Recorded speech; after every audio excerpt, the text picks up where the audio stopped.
Thank you so much, Valerie. The college student population is always so intriguing to work with. Oh, they are. Yeah. Especially that food insecurity. It's very different. The traditional like grad student that is really low income versus the undergrad who have the full meal plan and just don't want to go to the dining hall. Something about that is very interesting. Yeah, or like you said, perception and taste, right? Maybe they have access to, but if they're not consuming those, Right. then, That's right. then yeah, in theory, you wouldn't see those changes. Great. I know there's Virginia has joined us. So Virginia is one of the co-hosts as well of the Veggie Meter forum, and you'll be contacted with additional names to be added to the listserv after this call.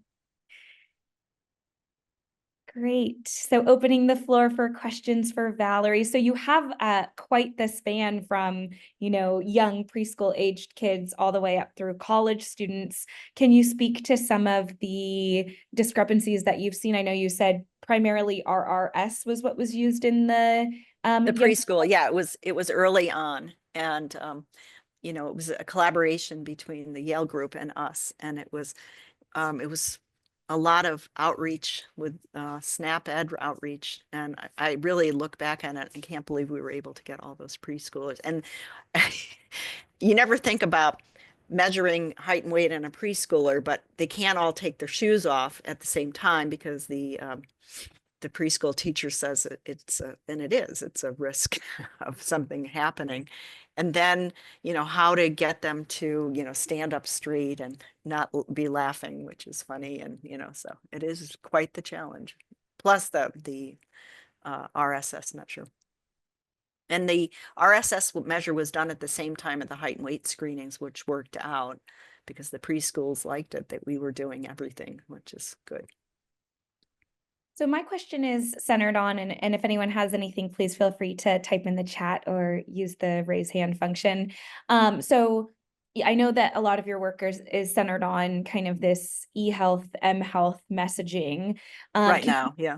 Right now, yeah. So are you planning on employing that in terms of dietary data collection? Like you said, it sounds like the questionnaire you used was quite simple, but thinking about all the numerous different technology-based dietary assessments we're seeing really be rolled out. Is there any plan to implement that to collect either real-time dietary data or anything like that?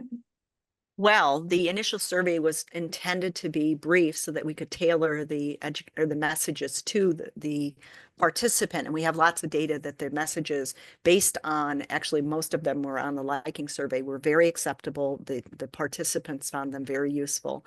And when they had the opportunity in a goal setting session to set goals, most of the goals set were actually based on the messages they got in the real time in the tailored survey. So when we bring them in the lab, we are using the Colby Short Healthy Eating Index, which is a published paper, and it's a brief frequency survey, and then you use SAS or SPSS to construct the diet quality. And actually, you can come up with a moderation and adequacy subscores too.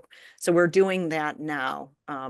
That's the dietary assessment in addition to the liking survey, because we have found that those two together is sufficient. We're not doing food recalls or anything like that, but we're also using the veggie meter. Great. And then just curious what additional variables, kind of based on what we talked today about, but seeing the role that SNAP really had in driving that. And a lot of college students, I know there are resources on a lot of campuses now for helping students enroll in SNAP Yeah. and stay up to date on all of the application paperwork. So it sounds like you might be collecting that information as well, but anything else? Yes, I have, right. A lot of things that we're collecting. So we are in the lab-based measures. We're doing the Pittsburgh sleep quality. We're focusing on stress, the PSS, the stress survey. We're also collecting bioelectrical impedance. We're getting them to collect their own urine sample and use the Larry Armstrong urine hydration to hopefully improve the bioelectrical impedance measure. And those are just some of the things that we're using. Yeah, the in the preschoolers, that's where we found the strong influence. And I think that the Yale group, and Brenda can correct me if I'm wrong, were surprised on how little variability we could explain with the diet measures on the carotenoid status. It was very small compared to what you could do with older individuals or adults. And unfortunately, and I don't know if anybody had done, maybe less economically challenged preschoolers if with the measure, if they were able to see better diet prediction of the carotenoid status. I'm not sure. But we were surprised. It was just very, very little that we were able to explain with the diet measures. I don't know, Virginia, if you can speak to that. I know you work primarily in preschool, but I think as well low income. So we're seeing similar confusing things that are not different, but similar, in that it's just been really hard to nail down because it seems like there's so many other variables that we aren't measuring but need to be measuring. We only work in Head Start, and we've been collecting data from Head Start kids since 2018 across a variety of different counties. In one set of data, we saw almost no change over the course of a year, even with some intervention work. In another set of data, we saw one group maintain consistency when they had intervention and another group totally fall off after the winter break. The data we just analyzed, totally different in a different part of the state, rural and suburban and urban counties. We've got both groups increasing regardless of intervention. Although the intervention group did seem to increase more, it's not significant. So it's all over the place. We are finding in some groups significant relationship with BMI, but it seems to only be in the groups of, or the samples with children that have much higher rates of obesity, and that we have to have like a lot of kids with obesity for that to happen. And then age seems to always come up, and sometimes race and ethnicity, but that's not always consistent. Occasionally gender, but that's not consistent. So I don't know, Valerie, if this is not helpful. I realize that, except that the only thing I can pin down is possibly access. And that if we start to add access to this, maybe then we see shifts.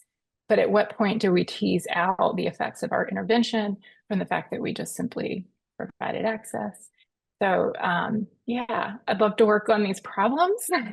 We've got tons of data. And well, and I think that the multivariate analysis was very helpful because you could actually, because you're supposed to control for all these, but you have to have somebody like our Mostene that was incredible doing them. Yeah, and we do, but then you lose. Okay, now we have to have a sample that's significantly high, and did we get all the right? Yeah, I think, and it has. Yeah, so I, I enjoyed your presentation, Valerie, and I wanted to share my experience with using Vegimeter with the elementary school age children. So I implemented a cooking and gardening program with elementary school age children. That study just got recently published in Nutrients about a month or so ago. So we did a year-long cooking and gardening program, 12 sessions long, and we had diet assessment as well as an objective Vegimeter assessment for our participants pre and post. So from the fruit and vegetable intake component of our dietary assessment, it showed that their fruit and vegetable intake increased from pre to post, but the Vegimeter scores didn't show that level of improvement. So we didn't see, it actually showed a decrease in Vegimeter scores from pre to post. So obviously we tried to explain our results in the light of what we saw, but it was somewhat disappointing. We wanted the Vegimeter scores to either stay the same or show improvement, and we were encouraged to see the improvement in psychosocial mediators of fruit and vegetable intake as well as the intake itself. Do you have any insights on Well, we didn't see significant improvements either. yeah.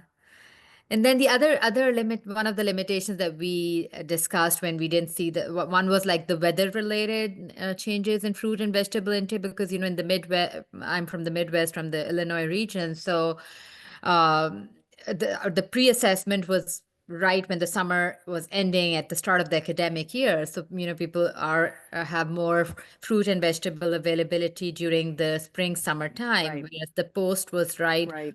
when the winter and spring season were ending, when the fruit and vegetable can be a little bit lower, taking the cyclical changes in the academic year into account. So we kind of tried to explain it that way. And then we also, another limitation that we had for our study was that we didn't have enough time to take 3 Vegimeter readings at pre-assessment and post-assessment, because just like in your study, we did our height, weight, and the Vegimeter measurements in the same session, as well as the children completing a survey. So there was only so much time in that 25 to 30-minute meeting that we could devote to the Vegimeter assessment. So that's, we only were able to take 1 score on each child.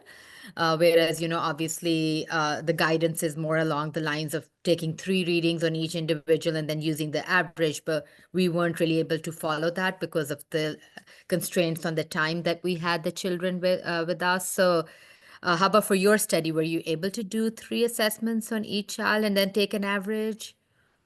Yeah, well, yes, we did. And it was 30 seconds between each scan, and there was only 5% difference in variability, so intra-individual variability. But even with that, we did not show significant increases in the intervention group.